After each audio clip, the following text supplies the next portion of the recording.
and all. Yep. I'm glad to be a part of this, group, self-motivated and self-directed educators in this group.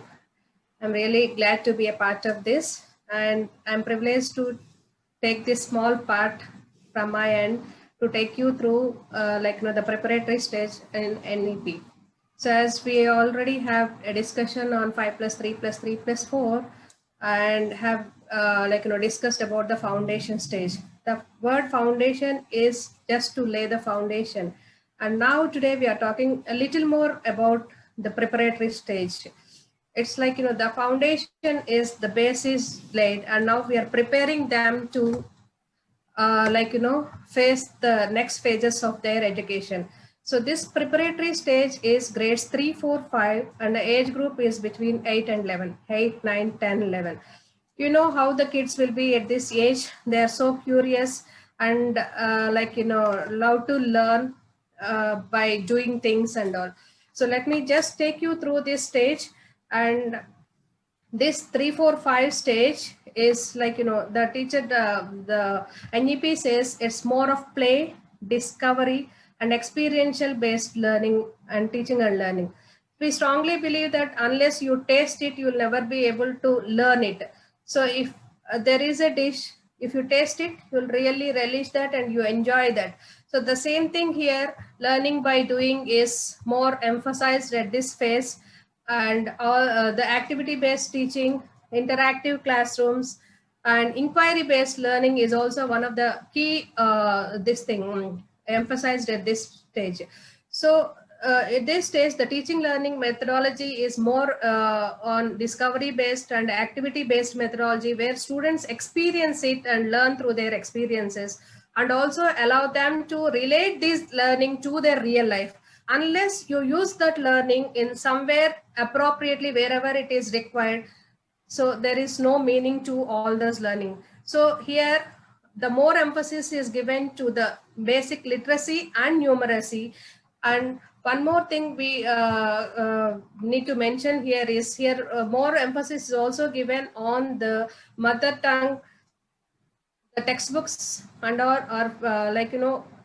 as I mentioned, it's a preparatory stage. We are preparing them for the next phases of their learning.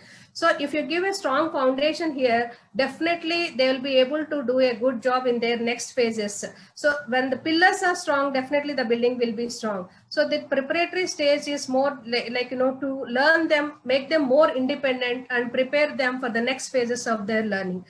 So in this phase, one more important aspect is it's also cross-pedagogical approach is also emphasized at this phase of learning, where sport is also a part of their the curriculum, where by the end of this phase, every child should be equipped with at least one sport, both in theory and also skill equipped, and they prepare for the next phases of their learning. Why sports? So the next question is, why so much emphasis on the, in order to ensure the physical development and also to make them learn the skills like self-initiative, self-direction, the team spirit, and to learn the responsibility, take the responsibility of that. So sports are made an integrated part in the curriculum, through which they will be learning about the self-direction, the teamwork, and they learn how to take the responsibility of that learning. So at least one sport they should be able to learn by the end of this preparatory stage. So by the child moves to 6th class, they will be able to learn one particular game at least by theory, and also the skill, they are equipped with the necessary skills. And when it comes to the outcomes, so as I mentioned, the two important emphasis are basic numeracy and literacy. When it comes to literacy, the child should be able to comprehend the simple passages. It may be Telugu, English, and Hindi, and also able to learn the simple questions and comprehend and answer the questions based on the passages. And they also should be able to write simple passages of 100 words, and should be able to do arithmetical operations confidently and comfortably.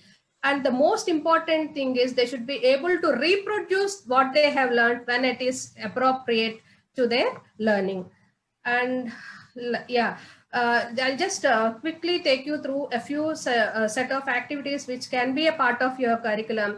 Maybe the story narration, elocution, reading comprehensions, and writing activities like competitions can be a part of that.